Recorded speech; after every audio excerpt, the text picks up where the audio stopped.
hard work and his student-centric approach, that Globalizers is where it is now. So now we have 6 offices in India of Globalizers, 3 in Indore, one is the head office and 2 other offices, and we have one in Noida, one in Navi Mumbai, and one in Jabalpur.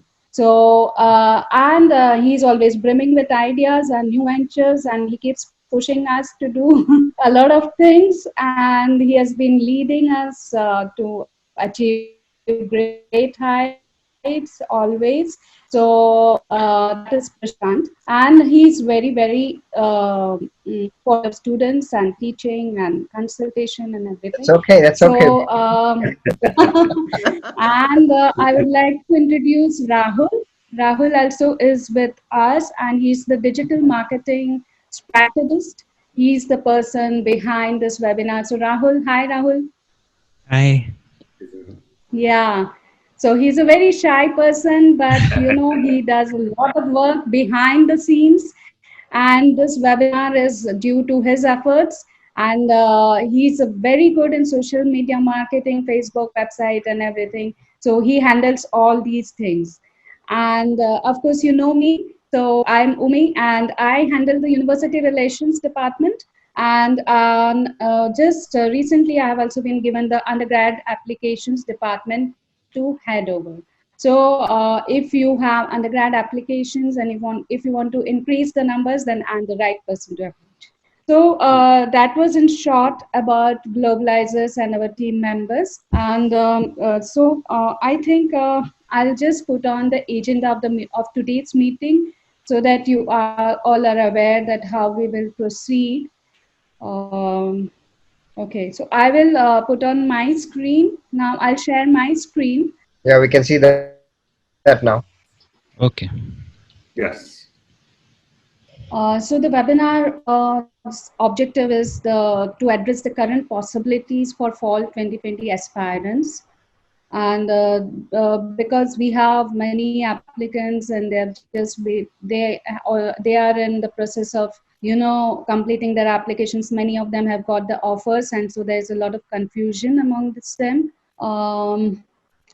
So we would be addressing their confusions and what possibilities are there for them for this fall. So that would be the topic. And let's get on to the next slide, Rahul. Yes.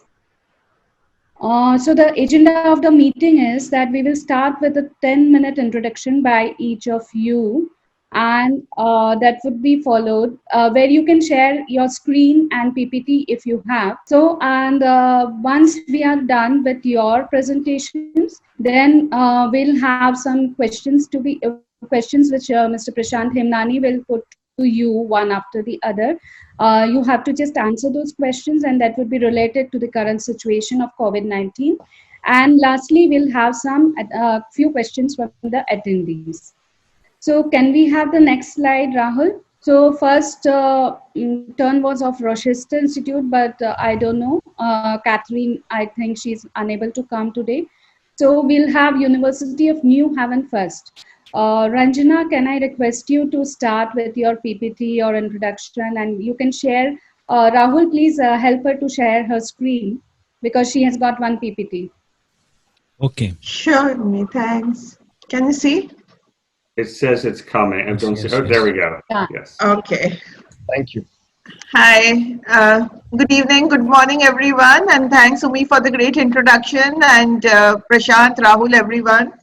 And I'm Ranjana Maitra. I'll just tell you, in 15 seconds about myself. I have joined University of New Haven about 6 months back, but I'm an alum of the university. So when most of the participants who are there, the students, they wouldn't have been born. I studied there about 29 years back in the University of New Haven, when it was not very common for women to go abroad to study, girls, especially young girls. So I did that. I did my MBA there in the University of New Haven. and I have never followed the herd. I came back to India when it was very easy for me to stay in the US, and I came back and joined TCS, was there for 11 years. Then I worked in Wipro for about 16 and a half years in leadership positions, heading globally healthcare and life sciences, and working with Fortune 500 companies. I took a sabbatical, and my president asked me to work for my alma mater, which I'm doing very happily. So I'm extremely proud of my university, and when I speak, I'm speaking with passion. I'm speaking with with all the knowledge that I have. It's not that something I'm putting forth which I don't believe in. So that's the spirit that I have. So I'll go to the second slide, if you can see this. University of New Haven is located 90 minutes from New York, 90 minutes from Boston. It's in the beautiful state of Connecticut. And it's a co-educational private institute, and we have about 6,800 students with across 55 countries represented. At any point of time, we have about 450 to 500 Indian students. Last 15 years, President Steve Kaplan has done an amazing job in revamping the university, and we have expanded exponentially both in enrollment as well as in campuses. We have 3 other campuses in Connecticut and 1 more Italy, but I know that's not the right word right now, but yes, we have a very pretty campus in Italy as well. We started about 100 years back. This is our centennial year. We started in the campus of Yale, exactly in 1920. So these are the colleges which we have: engineering, business, arts and science, criminal justice and forensic science, and health sciences. And we have both undergrad and grad, students who are there. As you can see, we have more 1,800 grad students, and the rest are undergrad. And we have over 100 graduate majors and 34 undergraduate majors and 34 graduate programs. The best part is the faculty is extremely good. We have 16:1 faculty-student ratio, which is, gives a lot of chance for the students to sort of talk to the faculty and work around in their programs. We have 21 STEM designated programs, and I'm repeating again, 21 in various areas, and that's what people are looking at, today. The students are looking for STEM because of OPT and CPT. I'll come to that, in a few minutes again. This is again, a map which just tells you how pretty New Haven is, which is in fall, and the second part of it is the shoreline of West Haven. I really love it. This, looks at the old and the new, the campuses. I just thought I'll put up this slide. The Maxi Hall, which I've seen for years, it brings back nostalgia. It's been there for years, so it's like, one of those things which is like, the embodiment of University of New Haven. While the bottom part is the Orange campus, where the School of Business is located, which we acquired about 3 years back, and is completely different. It's like tech, it's got all the work. So it's a thing of the new and the old, and that's what I love about University of New Haven. As you know, we have more than 4,500 colleges and universities in the US. And unlike in India, where, there's a lot of ranking that is available, that IITB is ranked over IITM and stuff like that, that's not the same in the US. Every program is also ranked differently. For example, the School of Engineering is considered one of the best. We have a whole lot of programs for undergrad and grad. The School of Business is AACSB accredited, among the top 5% of the business schools have got this accreditation. The School of Health Sciences is very, very famous. The Henry Lee Institute, Henry Lee, if you just type out Henry Lee, you'll find out that he's one of the leaders, one of the, I think, 5 or 10 leaders in forensic sciences and criminal justice globally. I know I have less time, so please excuse me if I'm going a little fast, because I want to cover whatever I think is relevant for the students. Most students will be interested in knowing about what are the career development options, and our career services has been ranked number 17, and it helps the students a lot, right from writing a resume, right to preparing for mock interviews, holding career fairs. Just at the beginning of the semester, before the pandemic started, we had about 50 different companies coming and putting up stalls in our campus. As you know, we are located in the Gold Coast, where most of the Fortune 500 companies are located. So it's very accessible, and it's easy for students also to get placements after they finish. And having so many STEM designated programs allows them to stay over and do their 3 years OPT, which is a great thing that students are looking for. This is just about saying about the student facilities. There are a lot of student recreation, from sports to library to recreational centers. I'm very attached to it, so I thought I'll put up this slide. We are waiving off the application fee for all students for fall, and I'll come back to all the other questions on the pandemic, which Prashant will ask us. And these are the requirements: transcripts, English tests. For this fall, we have also waived off GRE and GMAT requirements for the School of Engineering and School of Business for the graduate admissions, which is really good. So we are encouraging students to, sort of take advantage of that. For undergrad, of course, we are not looking for SAT right now. We have, application fees waived, and, the fall deadline is June 1st and November 1st, but we are being pretty, we are being pretty flexible on those as well. For graduate, I think that, the fees at University of New Haven compared to, comparatively, I won't say compared to others, comparatively, it's very competitive. With the education that you are getting. For, say, an engineering degree, for a graduate student, for, say, a mechanical, computer science, or data science, for 30 credits master, it will be about $29,000. So for 2 years. And we also have a host of scholarships for eligible students from 10 to 50%. And, many of the students who are academically well, who have got a good GRE. Now, of course, we are not looking at GRE who have got good letters of recommendation, can avail of that. We also have assistantship opportunities, graduate assistantships. So scholarships are given right at the time when you sort of apply to the university. You don't have to apply again for a scholarship. We review every applicant for a scholarship. And once you're on campus, you can also apply for the on-campus jobs and get different graduate assistantships or different kinds of on-campus jobs that are available. I got something, but it's okay. I think some scribbling is going on.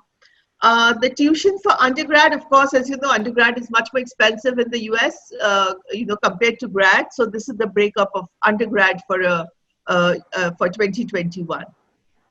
As I mentioned about the scholarships and assistantships, we also have something called provost assistantship, which many deserving students get, which is 75% tuition waiver, which is amazing, to get that. And plus they get, 550 paid hours work. So, your living costs are almost sort of taken care of. Undergrad also, there are different, thank you. Undergrad also, there are different scholarships: the Presidential Scholarship, Distinguished Scholarship Award, the Charter Award. So all these scholarships really help the students considerably. I think I'm almost done. I will take questions later. These are my contact details. You're free to contact me or through Globalizers, whatever suits you, and you can copy me if you're asking them a question, and we'll be more than happy to assist you. Yeah, Umi, I think I was Yes, well within time. Thank you so much.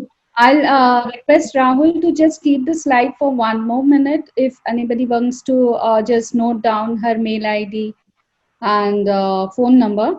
So she's based in Mumbai. So you can just contact her for any other questions or queries. Absolutely, and being in IST time zone, it helps. So you can call me during India times till evening. I pick up all calls. So Yes, thank you so much, Ranjana and Rahul. Now I think Robert, it's your turn, and I invite Robert he's from San Jose State University. He will be telling us about San Jose State University, which is in California, and he will lead the introduction and he will share his screen. Thank you, Robert. Okay. There we go. There we coming up. Should be coming up any second, my friends. Let me know when you can see it. Yes, we can see it, now, rather. Perfect. Thank you so much.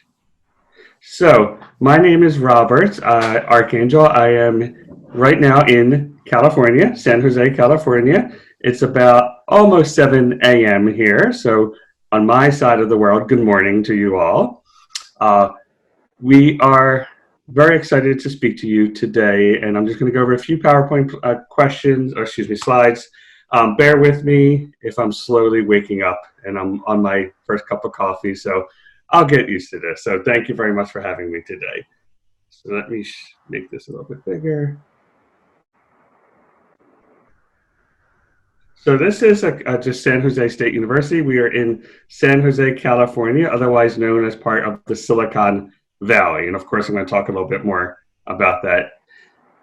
And this is a beautiful picture of our campus. I'm going to go quickly through some of these slides so I can get to the admissions aspect and have plenty of time, so we can have plenty of time to take your questions. I wanted to point out that San Jose State is a public university. We are part of the California State University system. There are 23 Cal States throughout the state of California. San Jose is the first. So what does that mean? That means that we share the same chancellor. Each university has a president, but we have one Cal State chancellor, and we also share the same application. We have the Cal State Apply application. The 23 schools are all individual otherwise. My university was founded in 1857. We have 145 different academic programs for you to study. We offer bachelor's degrees and master's degrees, and I'll cover a little bit more of that in a few seconds. Again, I don't want to talk too much about the rankings, but we're accredited here. Our College of Engineering is very highly ranked. Being in Silicon Valley, our engineering school is obviously our most popular, along with computer science. And there's the Zoom problem. Okay. For those who have never been maybe to the United States or to the West Coast, California, you'll see a map of the U.S. there. California is on the West Coast. We are 1 hour from San Francisco, or if you drive the way I drive, 40 minutes. So you can be in San Francisco very quickly. San Jose is Northern California. So very often when I meet students in India, they may say to me, oh, how close is Los Angeles or San Diego? And I have to say it's very far. A drive to Los Angeles would be about 6 hours. But you're being in San Jose now, you can get on a flight and you can be in Los Angeles or San Diego within less than 1 hour. So it's very easy to get around. But San Francisco is so close that you could go there anytime that you want. And both San Francisco and San Jose have international airports. And you'll see here how some of the other things that are nearby in the beautiful state of California. So we are the 10th largest city in the United States. 300 days of sunshine a year, and I personally counted that. So it's exactly 300 days of sunshine a year. So beautiful weather in San Jose. And you can see an aerial view of the campus there. And second highest amount of Fortune 500 companies in the world are here in Silicon Valley, second only to New York City. And the population of the Silicon Valley area is 7.5 million people. Okay, this is the slide that we're going to emphasize. This is a Silicon Valley. San Jose is the center of Silicon Valley, technology capital of the world, we call it. These are just a few of the companies that exist. There's 6,600 different tech companies, 75,000 different companies in Silicon Valley. Most of them Apple, Cisco, Facebook, Google. So innovation is happening here every day. I know in India, just like the United States, WhatsApp is very big. One of the two co-founders of WhatsApp went to my university, went to SJSU, and now obviously sold it to Facebook. That's just an example of many different kinds of innovation and companies that are happening here in Silicon Valley.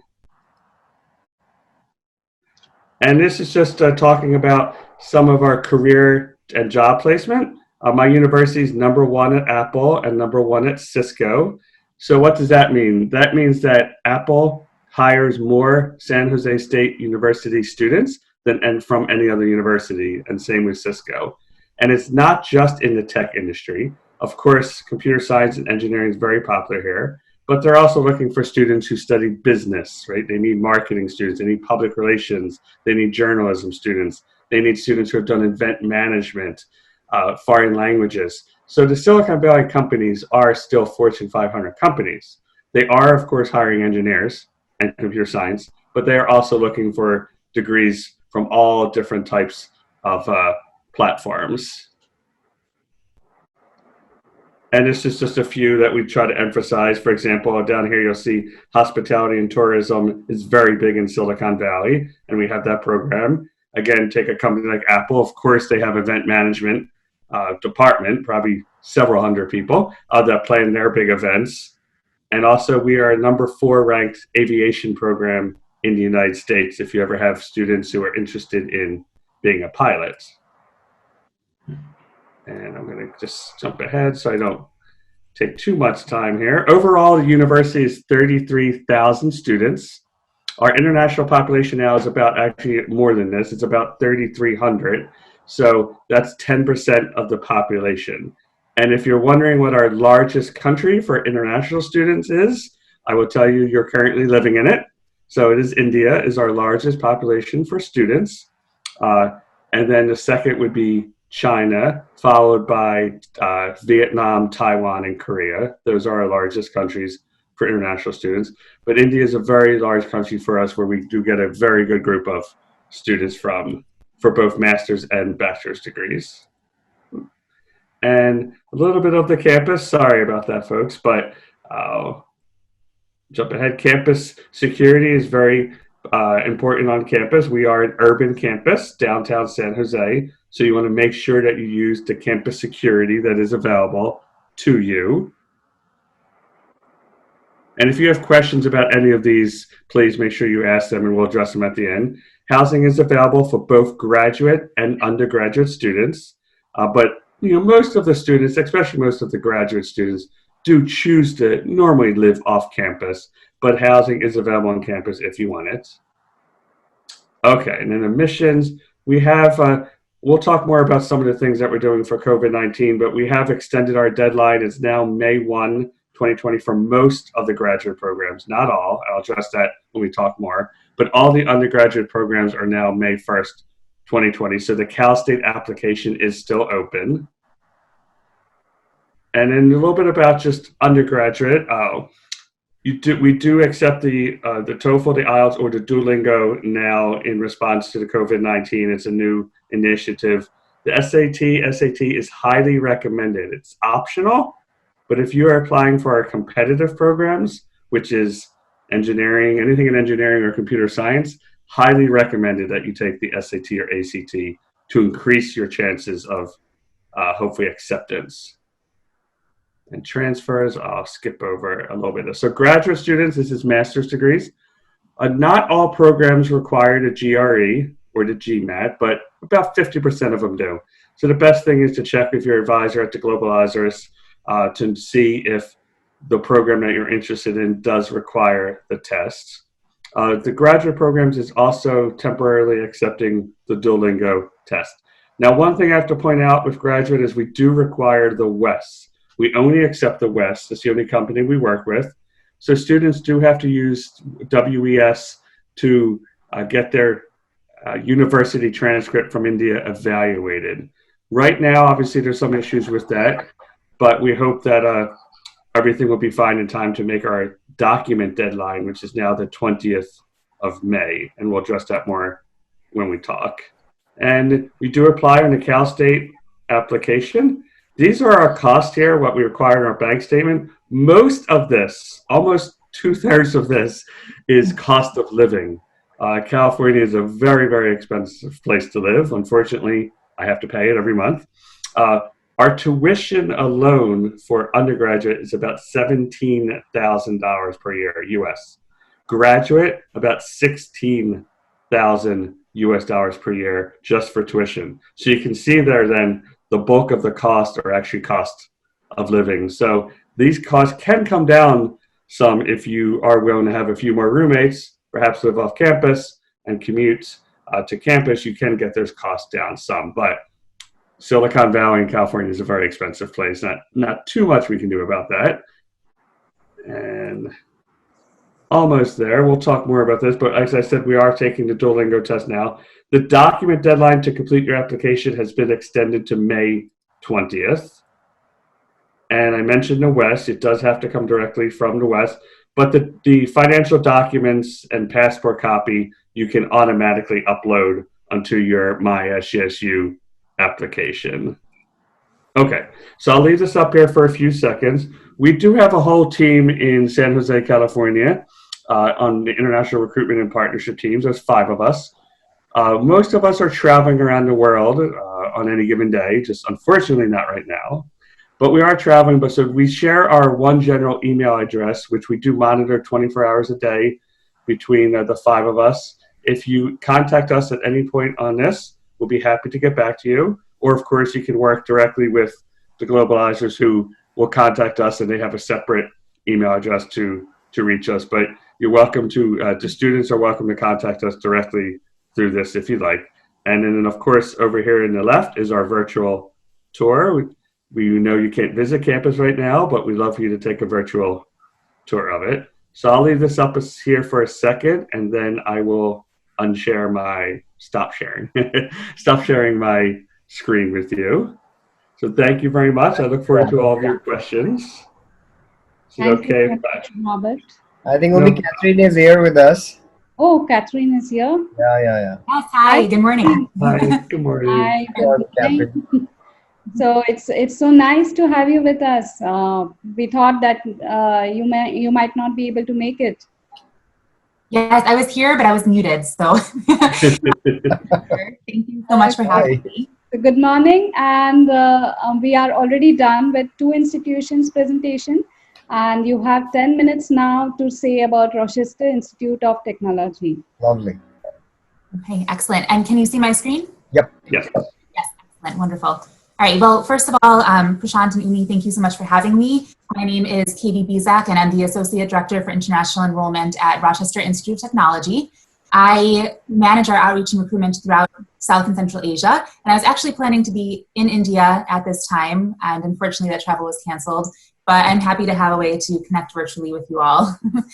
So hopefully this information will be helpful, and I will set my timer so I can hopefully work through it in a couple minutes, and then we can open up to questions. So RIT is one of the largest private universities in the United States. We have close to 17,000 students on our campus in Rochester. It's our main campus. About 13,700 of those students are undergraduate students. We have about 3,200 graduate students on campus who are studying in our over 70 master's and PhD programs. We also are about 13% international. So we have 2,600 international students from over 100 countries. And we are a very diverse community. A couple points on this slide that I wanted to share. Even though we are a large private university, we definitely have a smaller campus feel. The average class size for our incoming students, even in the freshman year, is about 22 students. And our student to faculty ratio is 13:1. So you're coming to a large university with a lot of resources, but it's an intimate learning environment, and you get to know your faculty very well. We are an Institute of Technology, so we're of course very well known for our STEM programs. And the majority of our students do studying in our College of Computing and Information Sciences and our College of Engineering. But we also have a really diverse curriculum that includes College of Art and Design, really well-known film and animation programs, liberal arts degrees. And the great thing about RIT is that we're really collaborative. So students can take electives outside of their departments. We encourage students to major and minor in different areas. And our students work together on interdisciplinary projects. So you're able to access all of those different all the different research and all the work that's happening on campus.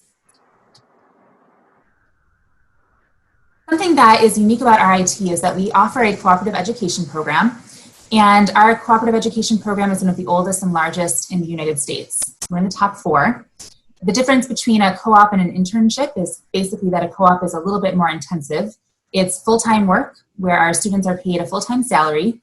So during the degree program itself, our students are actually out in the industry getting real-world work experience. It's very hands-on. And this is a great benefit to our students because it leads to great job outcomes, but it also helps our students build their resume, get exposure to the industry, kind of decide what they want to do for their careers while they're enrolled in the program. For our undergraduate students studying in STEM programs, generally about a year of full-time co-op is required. So our undergraduate program is 5 years in total. 1 year of that is full-time employment with a different company. It can be up to 3 different companies anywhere in the United States. And when a student is on co-op, they are not paying tuition to the university. So the focus really is on gaining that work experience. I'm glad you got to see my photography from Nepal. Anyway, back on to co-op. So our master students are not required to complete a co-op, but we do encourage students to take advantage of it. And then this slide just shows an example of what a 5-year curriculum would look like for one of our engineering students, for example. It would be very similar for a student in computing. Generally, students will study for 2 full years on campus, learning the skills that they need to be successful in the industry. And then they can start applying for cooperative education placements. And we do offer 2 career fairs every year that help students connect with over 250 companies at each event. And because of the co-op program, we have an exceptional outcomes rate that we're very proud of. Over 94% of our students are placed in full-time positions in their fields within 6 months of graduation.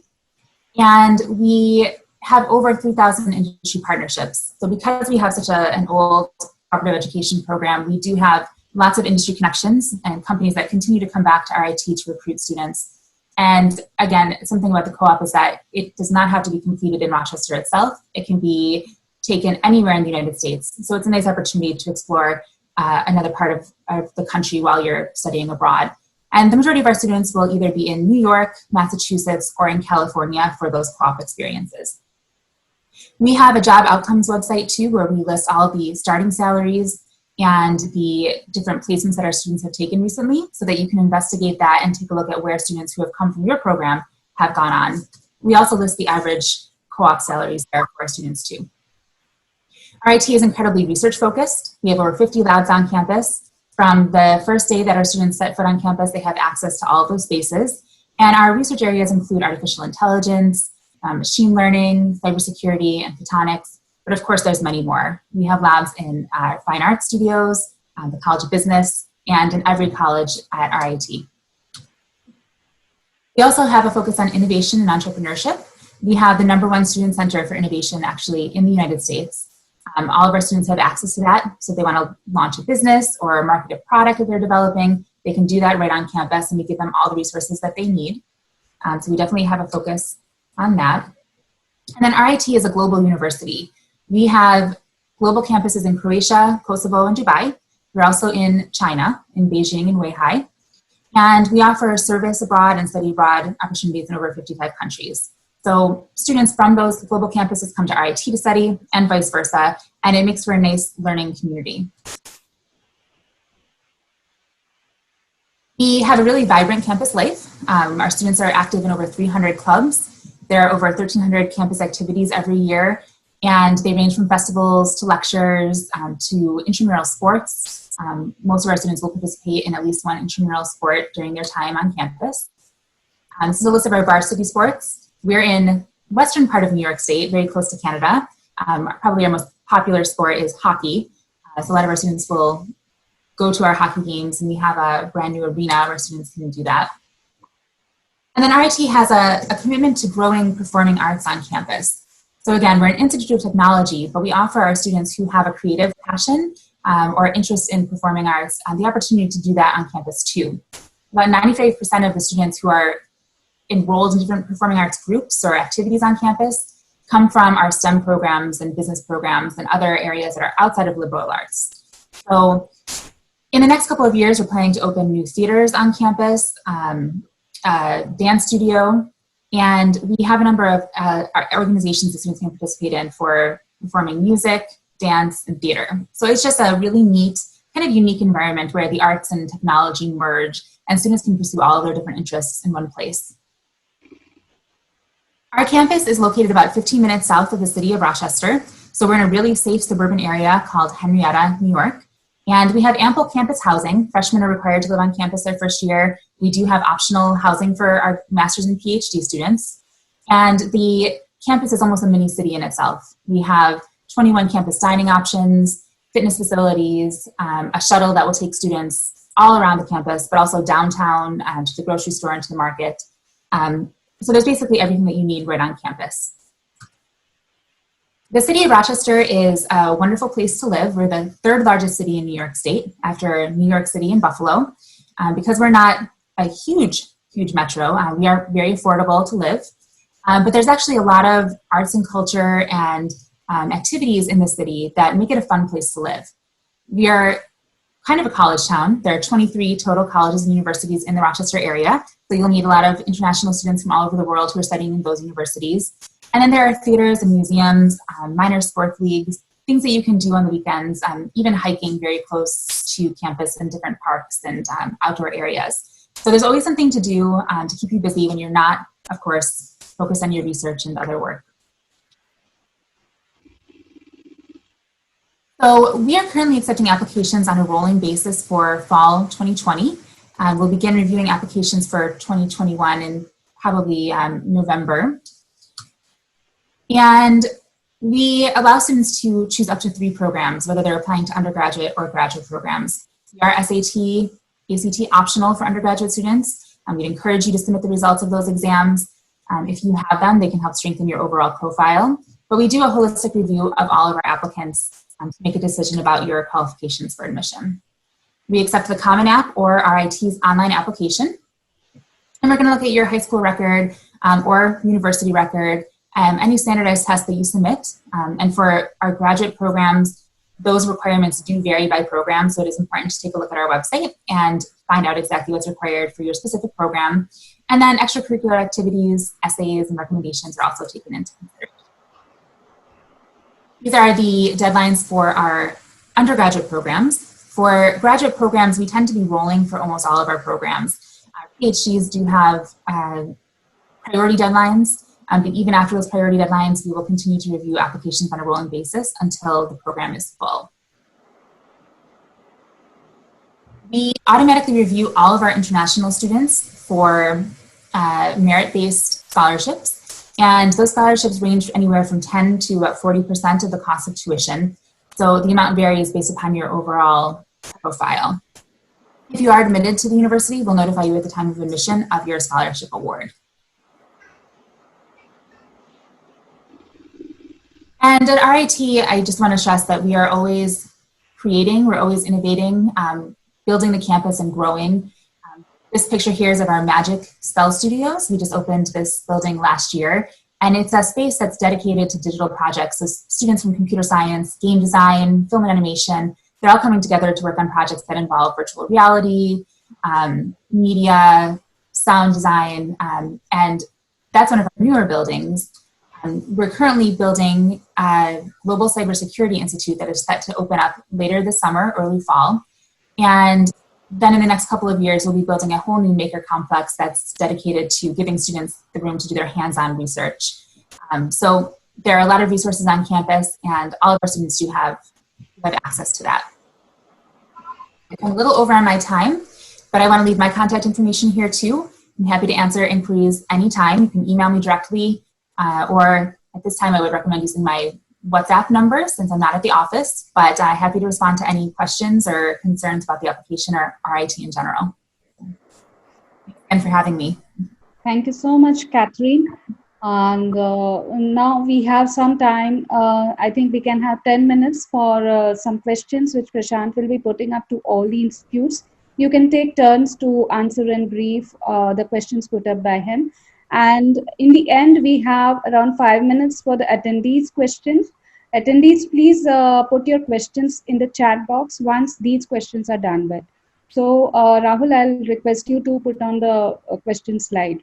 Well, first of all, thank you, all 3 of you wonderful universities, for sharing an amazing introduction. San Jose State, University of New Haven, and Rochester Institute of Technology. And I can, in advance, I can tell all my kids and all students who are here that these 3 have been amazing universities. We've been into the business for the last 12 years, and all we have seen is students graduating from all these 3 institutions that have done exceptionally well for their careers and lives, right? So let's move on to the major agenda. I think this is the most important question, and every student would want to know at this point of time that will I be able to make it to this fall or I'll be going online, or spring. So many questions. So I think all three of the universities that we have, I think we would like to have all of you, chipping in for this particular question, which is, what is the message for currently accepted students, right? And we can start with Robert from San Jose. Robert, please. Certainly, thank you. So currently admitted students, we've been admitting students now since early in last fall for the coming fall of 2020, graduate and undergraduate students. We've been personally contacting the students as much as possible. My office is in constant contact with all the admitted students. So classes, of course, like every university in the US right now, and probably India, all of our classes for the spring are currently online. What we're trying to do is communicate with students that we are, obviously here for you. We're here to address your concerns in terms of what will happen for the fall of 2020. There is so much unknown. It's a little bit sad to say this, but we can't make any predictions yet or any type of promises. We're hopeful, the university is hopeful, that fall classes will be on campus in San Jose, California, as planned, and starting in late August. But there's still a lot unseen. So far in the news, California has, in terms of the virus, California hasn't been too bad, and we're hoping to keep it that way. So we are trying to open as normal, but we have to follow what the Cal State system tells us to do. It's 23 schools. We also have to do what the state of California tells us to do. But so far, we're hopeful. We are working with students to communicate with them, and hopefully, when the consulates open back up, that students can get their visas. If there are any changes to our classes for the fall or any changes to the start deadline, we will immediately contact all of our admitted students. We'll do that through email, we'll do that through phone calls, we'll do it through WhatsApp. So right now, there is a lot up in the air, and I know that leaves some tension and some stress for you as a student. And trust me, we feel it on our end as well. Our faculty feel it, our staff feel it, everybody's feeling it, including current students. So we will continue to monitor the situation. We will communicate with you throughout this entire process, and I will turn it over to one of my colleagues. Okay, I think over to Carrie. We can have your view on it. Sure. So I would definitely echo a lot of what Robert said. I think we as a higher education community completely understand this, that it's a very unsettling, uncertain time, and there are so many questions regarding your enrollment, the enrollment that you've been carefully planning and applying for over a year.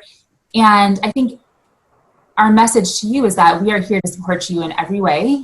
We at RIT are also very optimistic, cautiously optimistic, that you'll be able to join the campus for the fall semester. If that's not possible, then we are dedicated to working with every single student to arrange for other options. RIT will be offering online study for select STEM programs, and so for programs like computer science, all of our engineering programs, engineering technology, those programs will be offered as an online option for fall 2020. So in the event that you're unable to travel to Rochester or get a visa, you will be able to start your program in the fall. For other programs, we will work and possibly issue deferrals and just be as flexible as possible to deal with the current situation. But I would just encourage you to remain optimistic and still plan in the present moment and hope to join us for this fall. Okay. Yep. Thanks a lot, Carrie. Ranjana ma'am, what is your view on it? Yeah, thanks. I think they've covered it all. I just would like to add that it's the same. University of New Haven is very committed and we are pretty, as you said, cautiously optimistic. I'm also in touch with the United States Education Foundation of India to see that, when the most students are worried about is the visa status. So once the lockdown in India is lifted, I think that is the most important part. Everything is dependent on the lockdown being lifted. Once the lockdown is lifted, then only we will come to know that when the US consulates will open and when the visas will be given. Since we are addressing the Indian students here, I'm making it more internalized to answer the questions.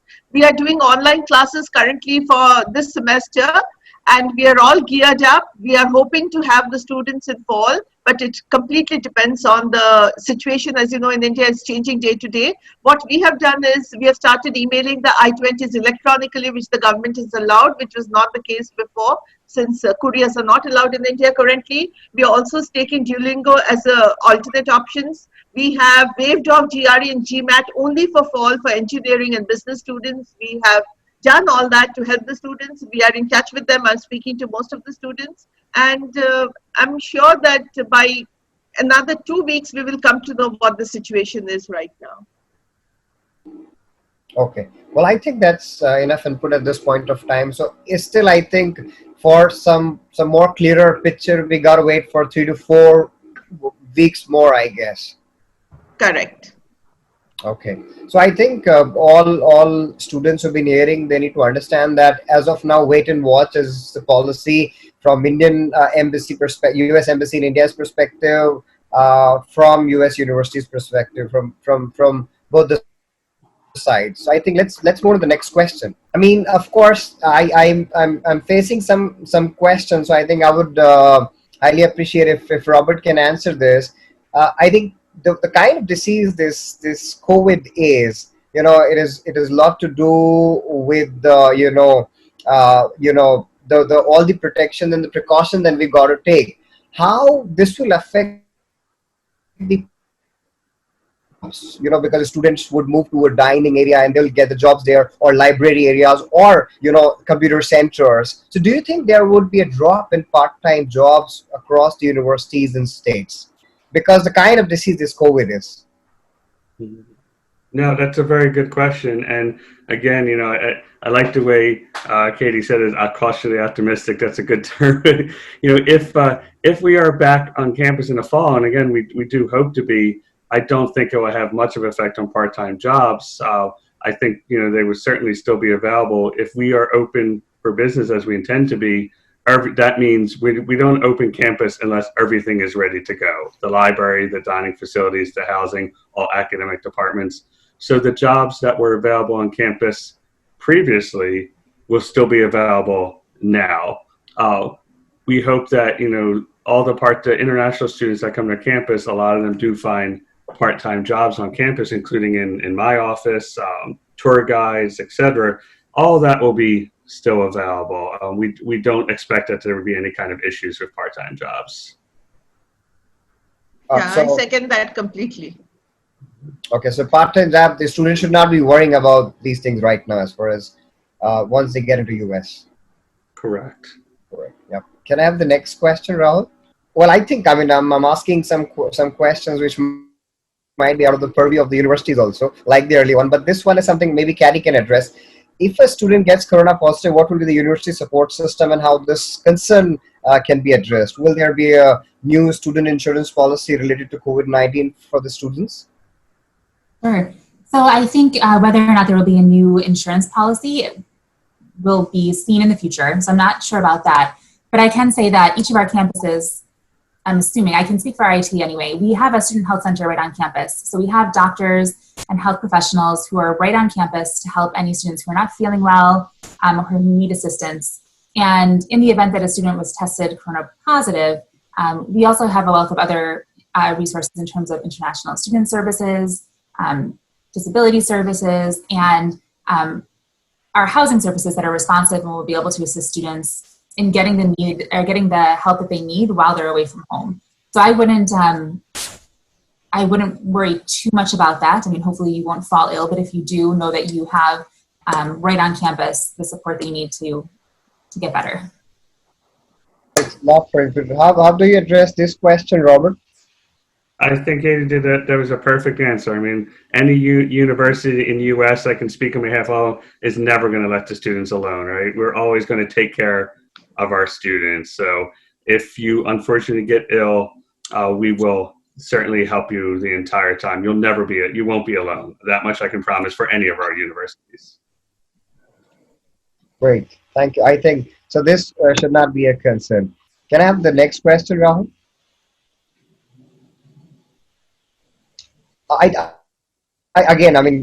you guys are insiders, so probably if you have any idea, because on the website it writes that it'll be going to open in October. So a lot of the students have already assumed that they're not be able to make it to fall. So any ideas, any communication that any of you've been with embassy or something like that, Ranjana ma'am? Yeah, you mean the US Embassy, right? Correct, ma'am. You're embassy in India, yes.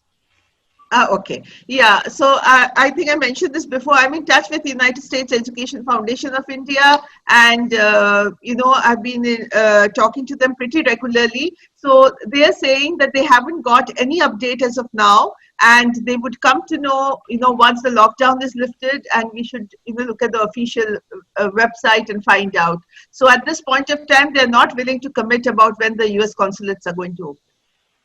As of yesterday, that is my yesterday's update. Okay, got it. That's fine.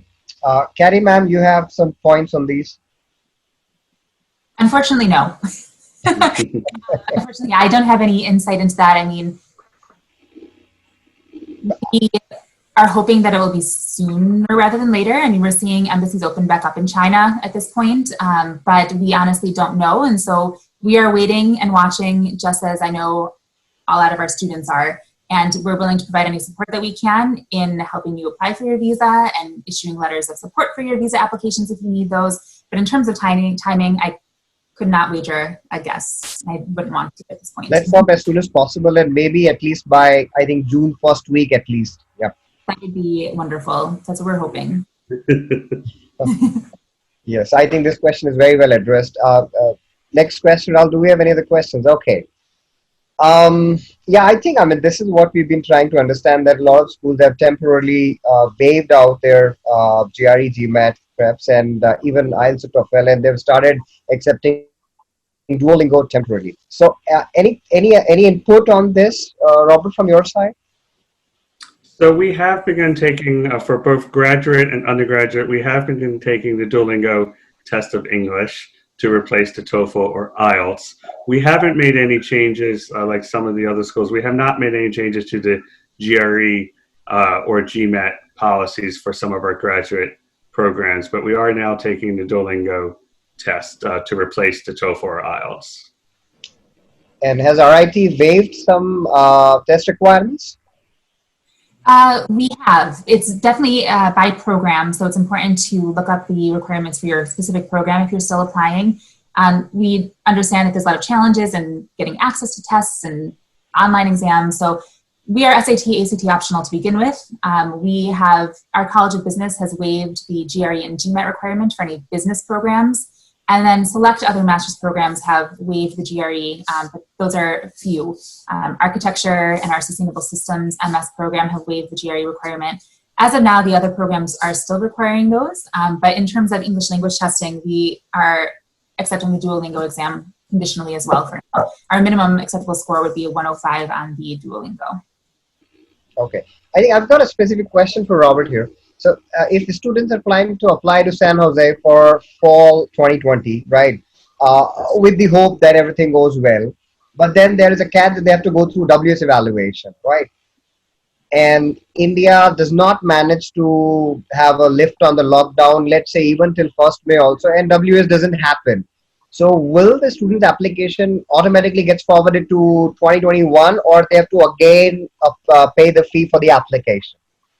That's a very good question, and that is something that we're addressing now at the university and that we're talking about. I mentioned in my presentation that India is our largest market for international students, so it's not something that we take lightly, and we receive so many students who come to us from India, so it is something we're trying to address. My office, since we're in charge of getting international students, would love to be able to waive as much as possible, but we do have to work with the graduate and undergraduate admissions office. So we are talking about it on a daily basis.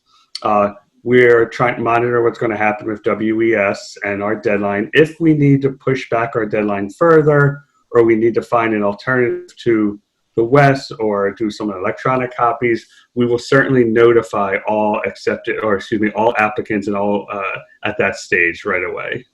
So it is something we're keeping an eye on. And do you have an idea that is WES accepting online transcripts, or there is no policy change from the west side? There's no change on the west side right now. No, as far as I know, as of yesterday, it was still closed. But as things continue to hopefully, start to improve in the United States, we hope that West will open those doors back up soon. Great. Highly appreciate the inputs. So Rahul, do we have some more questions? Okay. So Umi ma'am, do we have some attendee questions? That's Yes, been a fantastic, enlightening yes, seminar, right. webinar. Sure. So we requested the attendees to type their question in the chat box, but right now we don't have any questions. And I think you have covered almost all the questions which a student might be having. So on behalf of the students, you have already put up all the questions to the universities. Ma'am, we have questions Do you from have? students. You have questions, Rahul? Can you project them? Yeah, I can see the chat box, but okay. So there is one question from Tarun Chandak. What will happen to CPT in case we don't attend on campus for one semester? Good question. I think, Carrie, you can answer this. Sure.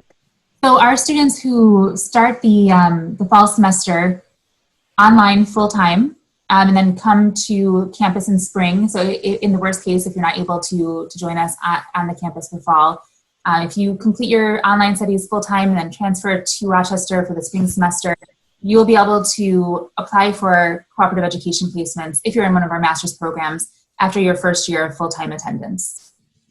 So it will not impact your ability to complete CPT. Great. Robert, any inputs on this also? Again, same thing with the CPD, how the CPD and the OPD gets affected. No, I think that we would be in kind of the same situation, and it shouldn't be affected. Another question, sorry to interrupt again. Again, all of you have to give your inputs. Are you guys planning to delay your fall intake by August to September or September to October, something like that? For our, oh, sorry. Yeah. For our IT, Robert first. Sorry, Robert. Oh, sorry. No, you can go. We are not planning. We are not planning to delay anything at this point. It's early, well, somewhat early April. We are monitoring the situation for California and the whole United States and internationally. As of now, we're not planning on delaying any of our classes, but we would have, all I can really say is stay tuned. Ranjana, ma'am? Yeah, same answer. We are not planning to delay anything right now. We are telling all the students we are going to start as planned, and if there's something, we'll let everyone know. So that's the plan right now. Now you go, Gary. Okay, same for RIT. Okay, so no plans as of now. So Umi, we can move to the next question.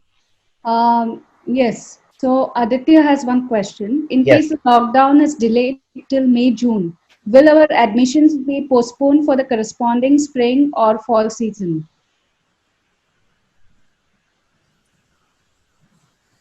Yes, I think Carrie can answer this. Sorry, I didn't quite get the question. So if I he's can. asking that in case the lockdown is delayed, that means if the lockdown continues till May or June, will our admission be postponed for the corresponding spring or fall season? Yeah, deferral they're asking. Deferred. Yeah. I see. Yeah. So that will vary by program and university, most likely. At RIT, we're not currently processing deferral requests. We remain, again, cautiously optimistic that you will be able to travel to Rochester for the fall semester to begin your studies. If not, we are offering online options for you to study, so you don't have to delay the start of your master's program. But I think we will work with students on a case-by-case basis to see what your individual circumstances is. When the lockdown ends, when the embassies reopen, when you're able to apply for a visa, we will work with you, but at this time, we are not at RIT processing deferrals. Great. I think it's already, we have already passed the scheduled time, so it really. One more question, Prashant. Okay. Yeah, it's from Kapil. Let me go ahead. So WAS is the main concern. WES is the main concern for students. So many students are waiting for their WES completion. If the university can waive the WES, it would be very helpful for our students. Not happening, I guess. No, it's not happening. So that was already answered by Robert. There's another question by Ridwik. If the US embassy doesn't open till August and the university decides to conduct online classes for one semester, but we won't be having a visa to attend the classes online. I'll take that. See, it's the chicken and egg situation. So we are going through a lot of permutations and combinations, thinking about situations which may happen, which may not happen. So I get this question also. So I think let's wait and watch. And I'm sure the U.S. consulate understands, the U.S. Department of State understands the requirement, and they will let us know in maybe a couple of weeks. Once the lockdown is lifted, and universities will also give out their direction accordingly. But we cannot comment anything on that about the visa status current. Okay, so there's one more question from Tarun. What will be the impact of recession on jobs, and for how long we can expect the economy to get back on track? That's a very good question. I think, Robert, how do you address that? So that is a great question, and I wish I was an expert in the economy and could predict everything, but none of us can do that. I can tell you that I'll let my colleagues speak, but my university's in Silicon Valley. Right? The Silicon Valley companies are not going to take the economic impact lightly, as are any of the companies in the United States. We're going to do as much as we can quickly to boost our economy back. So I don't think jobs, hopefully in the long run, will be affected. They are currently being affected, some of them, but things will improve here in the United States, in every city, and the economy should eventually improve. But again, I know we keep saying this, but it's a wait and watch situation. Because there is a looming concern because of a lot of press releases. The US has lost 10 million jobs. Of course, those jobs are not the same what these students are going to do there. But still, there is a certain concern looming right now. Okay, so we have few more questions. My West. We will have the last question now. Last question. I think we've already passed time, and they've been so gracious to be patient so far. Yeah, so I'll take another question which is not related to West, because we have already answered the West question. Will intake size increase in case of deferral, as the size of fall intake is fixed? How universities are going to manage deferral as new intake? Carrie, what do you say about this? Well, that's hard to say as well, because we don't know how many students, we're not currently offering a deferral option, first of all. We don't know how many students would want to defer. For programs that are very popular at RIT, like computer science, data science, engineering, we are not currently offering deferrals because we do have such a demand for those programs. So right now we are offering students the option to join us in this fall. If you choose not to join us this fall, or you're unable to join us this fall and an online option is not something you want to pursue, then we expect you would need to reapply with the incoming class for fall 2021. We wouldn't put ourselves in, from a university perspective, in a situation where our classes are over capacity and we can't provide students with the services that we believe are up to RIT standards, because we want you to get a great quality education. And so we're carefully monitoring that for now. And I would say, again, that's something that we kind of have to wait and see what happens over the next couple of months to determine if we're going to be offering deferrals at all. But yeah, I wouldn't worry too much about that right now. Great. Thank you, Kathy. And we have a few more questions, but we will not be taking them. And I can assure you all attendees that whatever questions you have, you can approach us at Globalizers. And we will do our best to help you with all your concerns. And we are in direct contact with all the universities. So if we are not able to answer, we'll just take the communication from them and pass it on to you. So don't worry, and yes, be positive and be optimistic. And as has been told by all the institutions, that even they are very optimistic that the situation will go by, and this global concern will get over very soon.